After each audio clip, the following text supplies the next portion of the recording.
A very good morning to my dear children. Today in our online class, we would be doing what are preference shares, its types and its advantages and disadvantages. So, preference shares are those shares which carry preferential rights.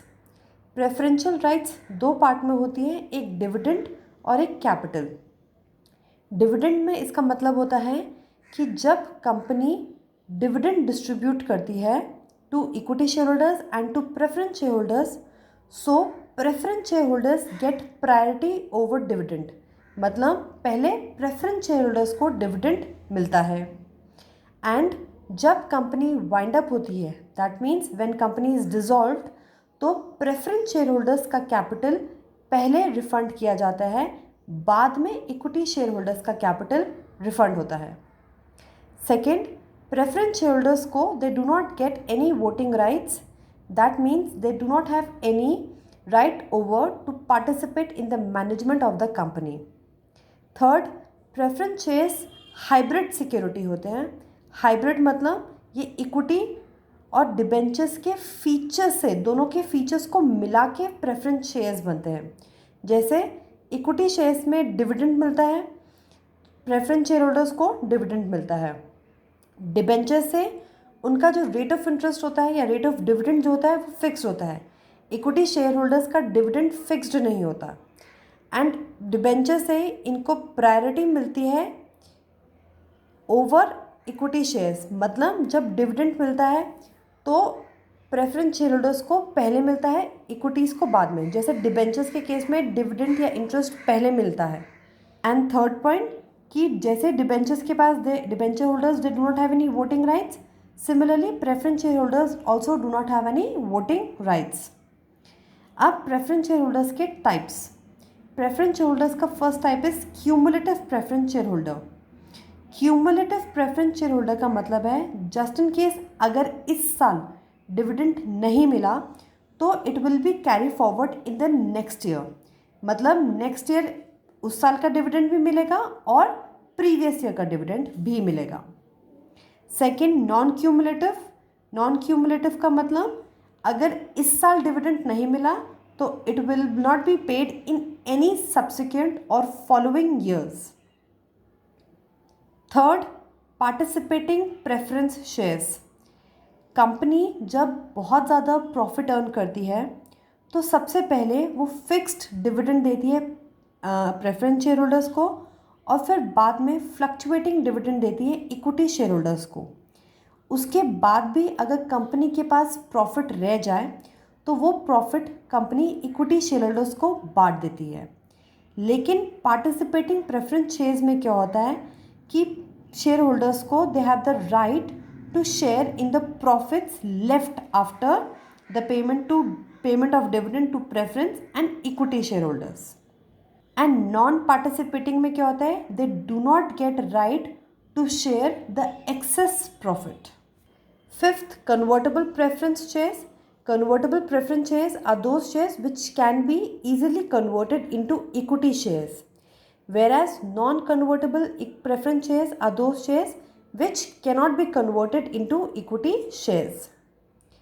Redeemable preference shares वो होते हैं जो company के life time में कभी भी इनको पे बैक किया जा सकता है.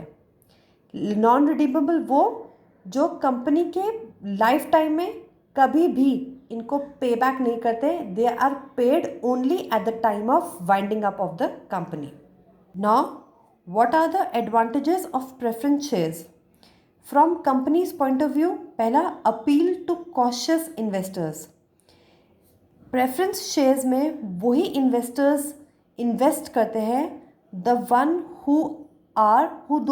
Who want safety of their capital and secondly who wish to get fixed return. Second, no burden on profits. This means that dividend to preference share holders will be given only when company earns sufficient profit. If a company does not earn sufficient profit, dividend to preference shareholders will not be given. Third, no interference in management. Since preference shareholders do not carry any voting right, they do not have any right to participate in the management of the company. Fourth, no charge on asset. When company raises capital through preference share, no asset is mortgaged. Mortgage मतलब कि just in case अगर company पैसा नहीं दे पाई तो company asset बेचकर वो पैसा return करेगी.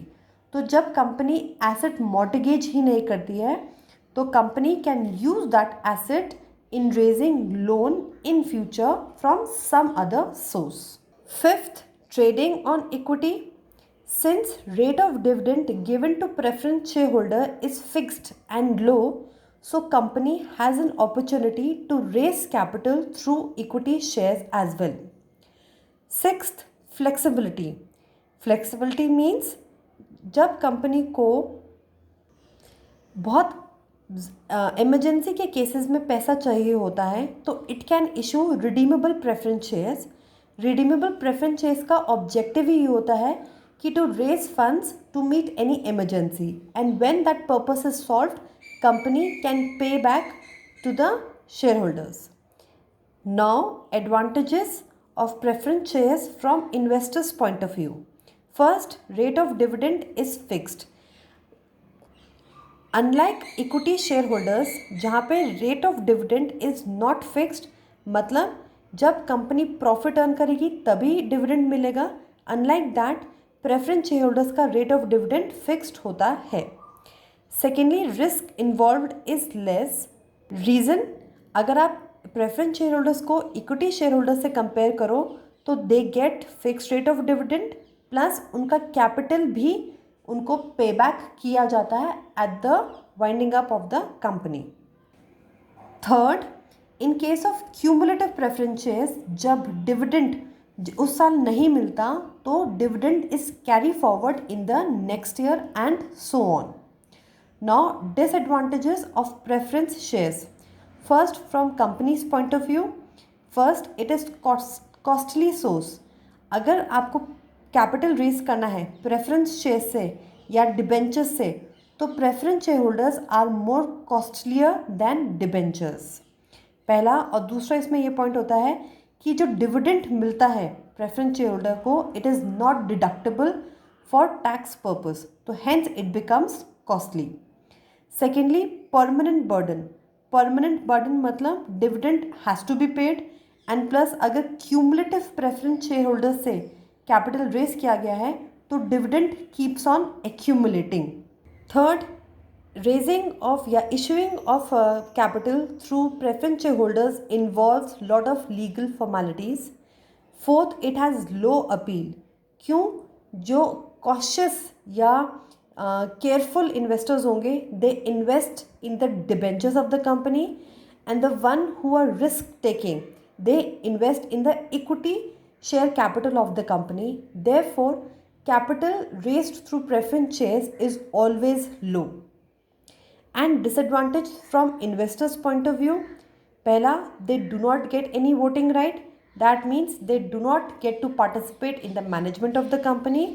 And जब कंपनी prosperity में होती है, मतलब जब कंपनी बहुत ज़्यादा प्रॉफिट अर्न करती है तो they do not get right to share the excess profit of the company.